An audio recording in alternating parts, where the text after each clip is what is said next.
থাম্বনেলটা দেখে তোমরা বুঝতেই পেরেছো আজকে ডিসকাস করব medical research, diagnostics and biotechnology.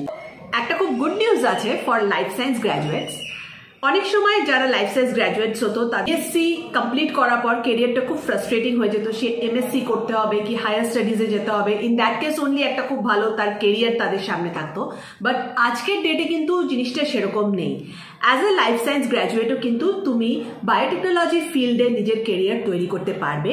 So কিভাবে জিনিসটা করবে সেটা জানতে গেলে ভিডিওটাকে একটু এন্ড অবধি দেখবে।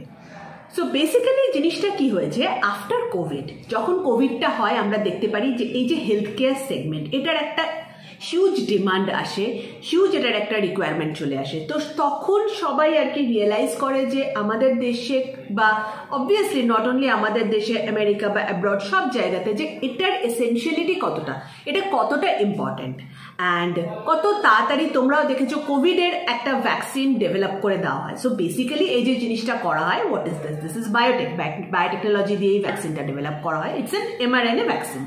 নাও এই যে টোটাল জিনিসগুলো হলো, আফটার দ্যাট সবাই বুঝতে পারে যে বায়োটেকনোলজির ইম্পর্টেন্স কতটা, অ্যান্ড তারপর থেকে যেটা শুরু হয় that is funding.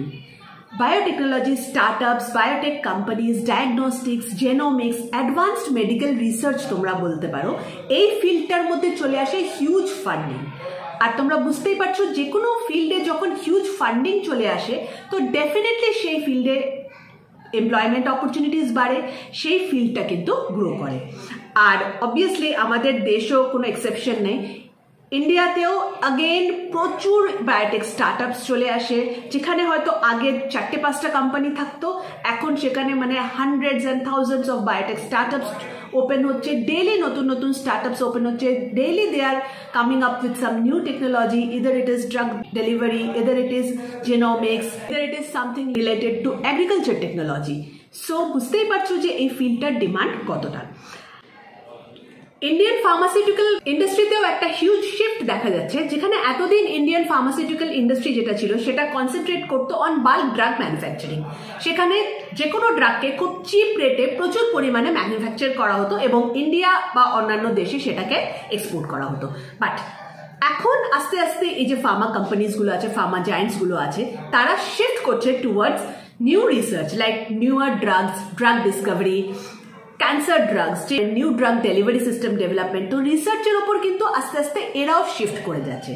So entirely তোমরা যদি দেখতে চাও তাহলে এইটার একটা হিউজ ডিমান্ড অলরেডি মার্কেটে চলে এসছে। এই বায়োটেকনোলজি ফিল্ড বা বায়োমেডিক্যাল বলতে পারো, ডায়াগনস্টিক্স বলতে পারো, জেনোমিক্স বলতে পারো, প্রোটিনোমিক্স বলতে পারো, everything like that. And in future also এটার ডিমান্ডটা কিন্তু এইভাবেই বেড়ে যাবে। সো এইখানে একটা কিন্তু তোমাদের কাছে অপরচুনিটি চলে আসছে খুব ভালো একটা স্টেবল কেরিয়ার তৈরি করার। এবার এই ফিল্ডটাতে কেরিয়ার তৈরি করতে গেলে কি করতে হবে সেটা আমি শর্টে বলে দিচ্ছি, এর পরের ভিডিওসগুলোতে বলে দেবো প্রত্যেকটা পয়েন্টকে ইলাবোরেটলি। সো ফার্স্ট, যদি বায়োটেকনোলজিতে নিজের কেরিয়ার তৈরি করতে চাও, যেটা করতে হবে, one thing you can do is higher studies in any stream of life science. যে কোনো স্ট্রিম হতে পারে, জুওলজি, বটানি, বায়োকেমিস্ট্রি, ফিজিওলজি, যে কোনো স্ট্রিম নিয়ে তুমি লাইফ সায়েন্সে পড়াশোনা করলে, হায়ার স্টাডিজ করলে আপ টু পিএইচডি। তো ডেফিনেটলি তুমি যদি up to PhD higher studies করো তো এগুলো সবই শিখে যাবে যেগুলো বায়োটেকনোলজিতে দরকার। বিকজ যেই টেকনোলজিগুলোর উপর তুমি কাজ করবে, তোমার যেটা হয়তো প্রজেক্টস হবে, everything will be related to biotechnology. তো ডেফিনেটলি তুমি সব কিছু শিখে যাচ্ছ এবং once you become a PhD or something like that, তখন তোমার জন্য হায়ার পজিশনসে এই বায়োটেক কর্পোরেটসগুলো, বায়োটেক স্টার্টআপসগুলো, নট অনলি বায়োটেক স্টার্টআপস, যেগুলো ডায়াগনস্টিক্স কোম্পানি আছে, যেগুলো ফার্মাসিউটিক্যাল কোম্পানি আছে, এখানে জয়েন করাটা কিন্তু খুব ইজি হয়ে যাবে আর তুমি খুব ইজিলি জবও পেয়ে যাবে। সেকেন্ড ওয়ে, পিএইচডি করতে চাইছো না, এত পড়াশোনা করতে চাইছো না, কোনো দরকারও ইনফ্যাক্ট নেই করার আজকের ডেটে। After BSc, after MSc, you can go for DMLT course. Now DMLT কোর্সটা কি হচ্ছে? Basically medical technology course. Medical technology কোর্সের মধ্যে তুমি কিন্তু যত অ্যাডভান্স টেকনোলজিসগুলো আছে ফর ডায়াগনস্টিক্স, ফর রিসার্চ, সেগুলো তুমি মোটামুটি শিখে যাবে। যেরকম ধরে নাও RTPCR, NGS based genome sequencing, flow cytometry, etcetera etcetera. এগুলো যদি তুমি মোটামুটি একবার শিখে যাও in your training, then you can get employment in any of the diagnostic company, any of the biotech company, or whichsoever company is doing this sort of work, you can get employment over there. Now, অনেক research ইনস্টিটিউটসও আছে আমাদের দেশে, যেরকম IICB, CCMB, IISc, সেখানেও কিন্তু এই টেকনোলজিগুলোর ওপরেই কাজ হয়। তো ডেফিনেটলি সেখানে গভর্নমেন্টেও কিন্তু তুমি এই জবগুলো পেতে পারো। এটা ছাড়াও যে ফার্মা কোম্পানিজগুলো আছে, তার যে কোয়ালিটি কন্ট্রোল আছে, তার যে রিসার্চের ডিপার্টমেন্ট আছে, সেখানেও কিন্তু তোমার জন্য জব অপরচুনিটিস থাকবে। নাও আরেকটা কথাও বলে দিই, যারা হয়তো BSc গ্র্যাজুয়েটস, তাদের জন্য কিন্তু একটা খুব ভালো opportunity. After doing BSc or MSc in any stream of life science, যেটা তুমি করতে পারো, যে এখন প্রচুর কোর্সেস থাকে, সেই কোর্সেসগুলো করে নিতে পারো। নাও কোর্স কিসের ওপরে করবে? যেটা number 1 is AIML in biotech, artificial intelligence and machine learning in biotech. এটার ওপর পড়াশোনা করতে পারো। ছোট ছোট কোর্সেস হয়, লম্বা কোর্সেস হয়, যে কোনো কোর্সেস তুমি জয়েন করতে পারো। সেখানে ডেফিনেটলি এটা ফিউচারে তোমার খুব কাজে লাগবে। বায়ো ইনফরমেটিক্স নিয়ে পড়াশোনা করতে পারো, খুব একটা আপকামিং ফিল্ড। কোর্সেস করতে পারো, অথবা MSc ইন বায়ো ইনফরমেটিক্সও করতে পারো, এরকমও কোর্সেস হয়।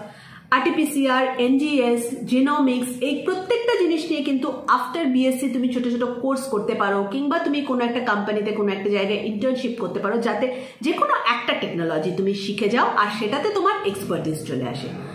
সো ওয়ান্স তোমার এরকম কোনো একটা টেকনোলজিতে এক্সপার্টিস চলে আসবে, তোমার জন্য জব পাওয়াটা কোনো একটা বায়োটেক কোম্পানিতে কি কোনো একটা এরকম কোম্পানি যারা এই জিনিসগুলো ইউজ করে, খুব ইজি হয়ে যাবে। সো এই তিনটে ওয়ে আউটের মধ্যে যে কোনো একটা ওয়ে আউট তুমি চুজ করতে পারো according to your convenience, and you can make a good career move in biotechnology field. একটা জিনিস লাস্টে অ্যাড করবো, what is great about biotechnology field, and কিছু কিছু কথা যেগুলো আমার বলে দেওয়া উচিত, সেটা হচ্ছে যে বায়োটেকনোলজি ফিল্ডে যদি কাজ করতে চাও, তাহলে কখনোই এক্সপেক্ট করো না যে ইঞ্জিনিয়ারিং কি সফটওয়্যারের মতো initially you will get a huge package.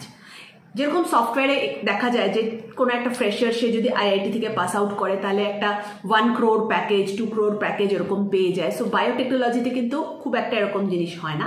So what you can expect is a decent package, definitely তোমরা পাবে। But what is very rewarding about biotechnology field and life science, আমি বলবো total career, is the stability. এটা একটা এমন career যেটার demand সবসময় মার্কেটে থাকে। জেনারেলি খুব একটা যে রিসেশন বায়োটেকনোলজি বলো, কিংবা ফার্মা বলো, কিংবা হেলথ কেয়ার বলো, এগুলোকে এফেক্ট করে না। অবভিয়াসলি একটু আধটু তো করবেই, বাট খুব বেশি এফেক্ট করে না। এখানে খুব বেশি তুমি মার্কেটে টার্ময়েল দেখবে না। So from the point of stability, this is one of the best career.